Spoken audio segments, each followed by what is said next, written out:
Então vamos aí começar a nossa apresentação é sobre microserviços, New World. Então, essa nova palavra aí que a gente está vendo, na verdade não tão nova assim, sobre microserviços, o que é um microserviço, quando usar, a gente tem alguns posts sobre isso um pouco mais antigos já, que mostram uma abordagem um pouco diferente da que a gente tem hoje. Então quero mostrar um pouco aí sobre como está hoje o mercado, o que está sendo usado. Espero poder aí agregar bastante a todos vocês. Então, quem sou eu? Então, eu sou, meu nome é Alexandre Evangelista, sou o grande evangelista de microserviços aí da comunidade. Tem alguns grupos no Telegram já sobre microserviço. Atualmente trabalho como dev backend na Reply. E é isso aí. Vamos começar então falando aí o que são microserviços. Então, o microserviço ele é uma arquitetura que facilita aí a parte de desenvolvimento de software. Tá, mas facilita como? A ideia do microserviço dessa arquitetura é você quebrar a tua aplicação em vários microserviços que sejam autossuficientes para se manter sozinhos, que não dependam tanto de outros microserviços. Pode até depender, mas não podem depender tanto assim, para não ficar aquela coisa engessada, beleza? E por que essa arquitetura? Então, se a gente pensar no conceito de monolítico, eu tenho uma aplicação monolítica ali. E nessa aplicação tem uma autenticação, que é o grande ponto, né, da aplicação hoje é a autenticação. E eu vou fazer uma outra aplicação, outro produto dessa mesma empresa. Então eu vou ter que fazer uma outra autenticação. Eu vou criar um outro produto, eu vou ter que fazer uma outra autenticação.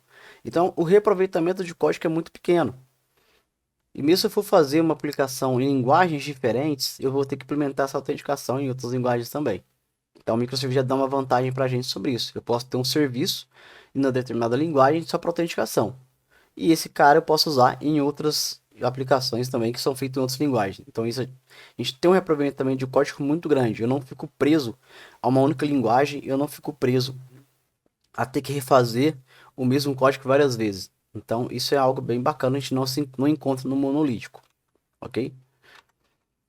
E também, nesse porquê usar essa arquitetura, a gente tem a parte de escalabilidade e manutenção. Ou seja, eu consigo escalar um microserviço muito mais fácil do que eu escalo uma aplicação monolítica. A monolítica eu tenho que tenho que escalar a aplicação toda. Já o microserviço eu consigo escalar o cara que precisa de mais recursos. Então, se nós temos lá 3 microserviços, eu vou escalar o que precisa de mais recursos. Eu não preciso escalar os 3 microserviços, ok? E também a parte de manutenção, a gente pode aí colocar um serviço para cada membro da equipe. Então, ou seja, tem uma equipe de 5, eu tenho 5 microserviços, cada cara pode ficar responsável por um e depois alternando para todo mundo conhecer tudo. É uma forma também de estar fazendo isso e ninguém interferir no trabalho de ninguém. Então a gente consegue dar essa autonomia para o programador ali, dele tá mexendo uma feature nova para um serviço específico e nem outra feature influenciar na feature dele. Então eu acho isso bem bacana. Já monolítica algumas vezes pode acontecer de você estar fazendo uma feature e a feature de outra pessoa acabar interferindo. Mesmo a gente estando usando versionamento, é algo que pode acontecer.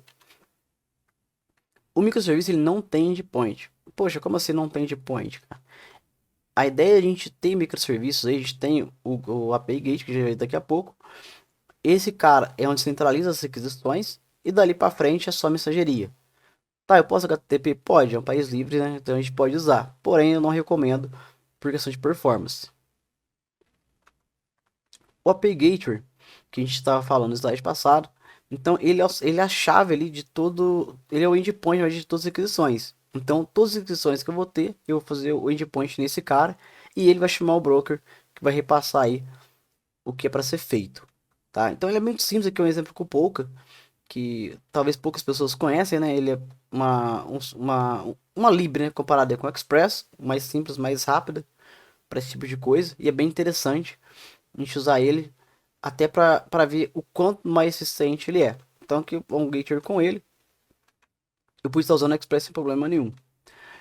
HTTP, por que não usar um HTTP? Como eu havia dito, o HTTP para grande quantidade de aquisição ele não fica legal, vai ocupar muito recurso, vou ter que escalar muito recurso para ele, tá? Então um volume muito grande de processamento não é muito bom e ele é síncrono.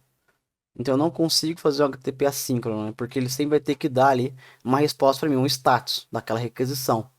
Então se eu mandar 1 bilhão de requisição no endpoint, ele vai mandar para mim um a um. Ele não vai processar 1 bilhão de requisição e mandar depois de uma vez. E a gente tem aqui, vamos falar um pouco sobre partner, sobre o PubSub.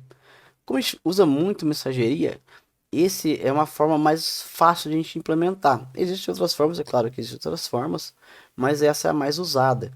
Então eu posso tá usando qualquer tipo de mensageria, como a gente vai ver as mais usadas, e eu trabalhar com tópicos, tá? Então eu vou ter lá um tópico para me mandar, um tópico para me ouvir, e assim eu vou fazendo essa interação. Então, qual que é a ideia do broker? O broker vai simplesmente publicar em um determinado tópico, uma subscription. E depois essa subscription vai ser lida num serviço que vai estar esperando ali chegar alguma informação para ele fazer. Aí a gente, baseado no que a gente viu do PubSub, a gente tem ali alguns recursos mais usados. Nós temos o RabbitMQ, o Kafka, o NatServer, o TCP, que é via socket, e o Redis. O Redis é mais dado para cache, mas ele também atende aí esse quesito de mensageria, ok? O RabbitMQ Kafka ele tem duas particularidades que eu acho muito interessantes. O RabbitMQ você consegue priorizar o que está sendo processado, ou seja, eu consigo falar o que pode ser processado primeiro, ele passar na frente da fila, e o Kafka a gente consegue implementar uma tentativa muito fácil. Então, se a mensagem falhou, ele me permite uma implementação de retry bem acessível. Quantidade de vezes que eu quero, a partição que eu quero. Então, ele é muito maleável nessa situação. O Kafka não tem reply. Então, isso aí. Eu vejo muita gente falando que está usando Kafka, que viu aí hype, grandes players usando. Mas o Kafka não tem esse reply. O que é esse reply? É eu poder mandar uma resposta quando eu processar algo. Então, eu tô dentro da subscribe do Kafka ali, eu fiz um processamento dentro daquela subscribe e eu quero retornar para quem pediu essa requisição que tá ok. O Kafka ele não permite que faça isso como os outros mensageiros permitem. Eu posso criar um tópico só para isso. A questão é se vale a pena eu usar um tópico a mais, usar mais recurso para poder mandar uma resposta, ou se vale a pena implementar uma outra coisa, tipo um conductor da Netflix que notifica. A gente pode trabalhar com notificação. É um projeto bem bacana também que dá para fazer isso. Inclusive, ele é feito com Kafka. Então, eu posso processar e disparar aí para algum webhook, ou simplesmente eu posso implementar um tópico de reply, que eu, sim, eu não aconselho, porque se for para usar este tipo de artifício, é melhor usar algo que já tenha isso implementado, como o NetServer, ou o COT, ou o RabbitMQ.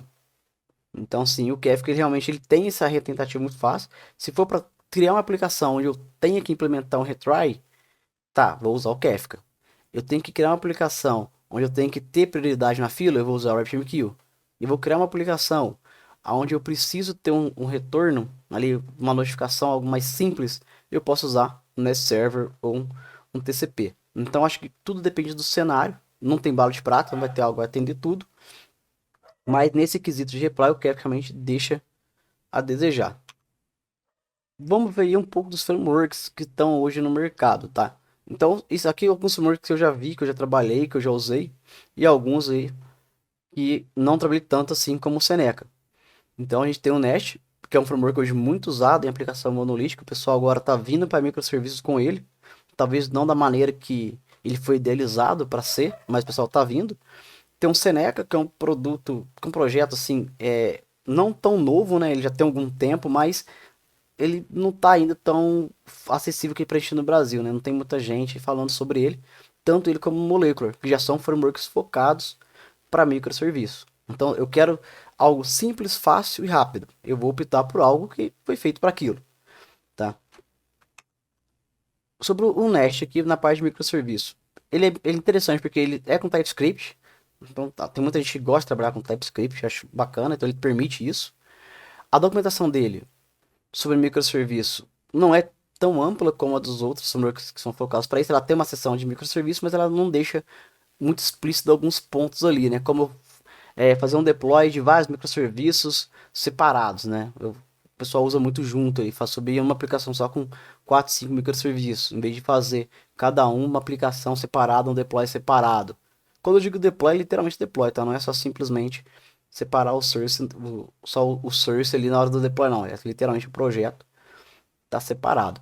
Ele tem esse módulo de microserviço, que é um módulo bem fácil de implementar. E ele pega o princípio de transporte também, né? Você tem ali os transportes que você pode trabalhar. Ele é muito bom para projeto monolítico. Então, se eu for fazer um monolítico, eu acho que ele é muito bom, ele é excelente. Para isso, mais para microserviço ainda, eu acho que falta aí uma certa caminhada ainda da parte de documentação dele, de divulgação também. Tá? Mas ele atende, se for para fazer com ele, ele atende, só que a documentação dele é um pouco limitada. A gente tem o Molecular, também que, assim como o Seneca, ele tem uma documentação mais ampla, porque ele é feito para isso, muito simples também. O maior problema que eu vejo no Molecular é a falta da comunidade brasileira. Então a gente acha muito pouco vídeo em português no YouTube sobre ele. As comunidades dele, na sua maioria, são de fora. No Telegram a gente tem dois grupos, três grupos, né? Tem um grupo russo, um brasileiro e um grupo que é com o idioma inglês, independente da região. Então ele é um framework interessante. Atualmente é o que eu mais gosto de usar. Pela facilidade dele, eu não tenho uma estrutura tão robusta como a do Nest. Eu vou ter nele no máximo três pastas. E sendo que um microserviço nele é um arquivo só. Então eu tenho uma pasta com um arquivo, literalmente. E o resto são aí onde eu vou guardar a parte de persistência. Então, assim, ele é realmente muito simples, muito enxuto, mas infelizmente aqui no Brasil ele não é tão conhecido assim como o Nest. Mas acho que ele tende a crescer com o tempo. Temos o Seneca também. Ele é relativamente muito simples, é um framework até fácil de se usar. Você sobe ali, você consegue separar os arquivos dele da aplicação de forma muito simples. É bem intuitivo também a forma de usar ele, mas a documentação dele é muito problemática. A gente não é muito fácil você se situar ali, de você achar exemplos e assim, algo mais maçante. Mas ele é realmente muito simples de usar e eu acredito que se melhorar essa documentação dele, ele vai dar um show aí muito framework. Bem, pessoal, aqui são as referências que eu usei. O nosso tempo é curto, então não me estendi muito. E espero que eu tenha aí agregado aí um pouco de conhecimento em todos vocês. É isso aí, até a próxima.